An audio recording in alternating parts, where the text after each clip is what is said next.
Verím, že dnešné najlepšie počasie zodpovie všetky vaše otázky týkajúce sa víkendových teplôt, zrážok, oblačnosti. Dobrý večer, vítajte pri osledovaní. Bangladéš je krajina v Južnej Ázii, ktorá je známa svojimi častými povodňami. Tie tam prinášajú aj tropické búrky či cyklóny. Ich sezóna práve prebieha. V týchto dňoch sa Bangladéš borí s tropickou cyklónou Komen, ktorá doslova splachuje jednotlivé časti krajiny.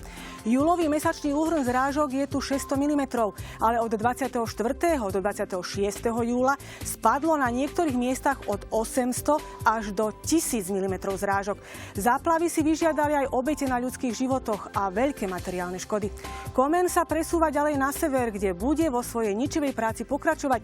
A čo nezničí voda, o to sa postará silný nárazový vietor. Slabé zrážky sme zaznamenali na území Slovenska v priebehu noci a nad ránom aj my. Boli to skutočne len také symbolické dažďové kvapky. Tie priniesol tento zvlnený studený front, ktorý sa v priebehu noci presúval ďalej cez naše územie, ďalej na východ. Zostávala po ňom oblačnosť, ktorá ešte v popoludňajších hodinách na východnom Slovensku strašila a kazila letný deň. Tam ešte bolo dokonca oblačno, ale v priebehu dopoludnia sa už od západu rozširoval výbežok vyššieho tlaku vzduchu, takže na západnom Slovensku sme dnes už v dopoludňajších hodinách mali príjemne slnečnú oblohu. Oblačnosti postupne ubúdalo a teplota stúpala a stúpala.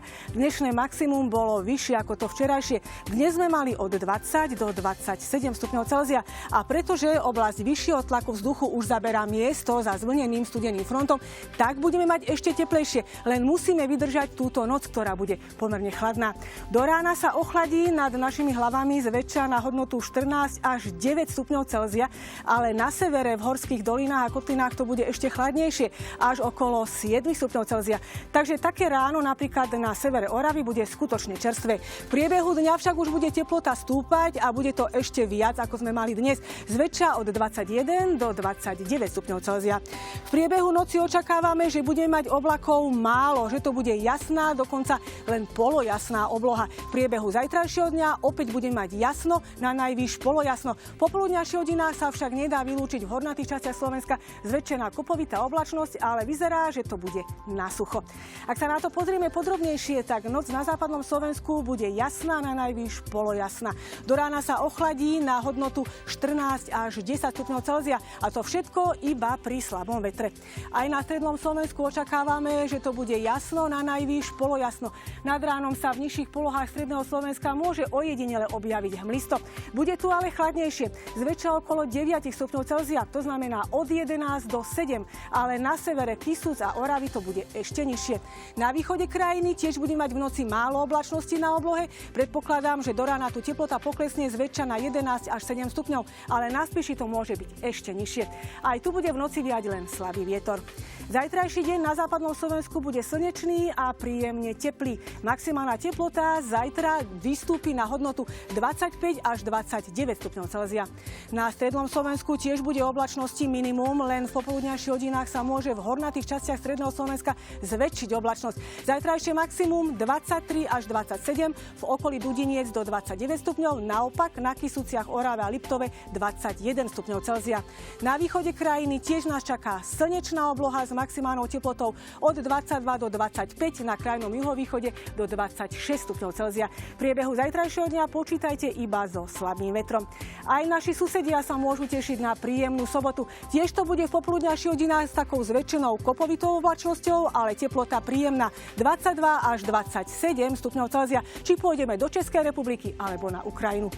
V ďalších dňoch to vyzerá na nápor veľmi teplého pôvodom tropického vzduchu k nám. Ale najskôr musíme prežiť oblačnejšiu nedeľu.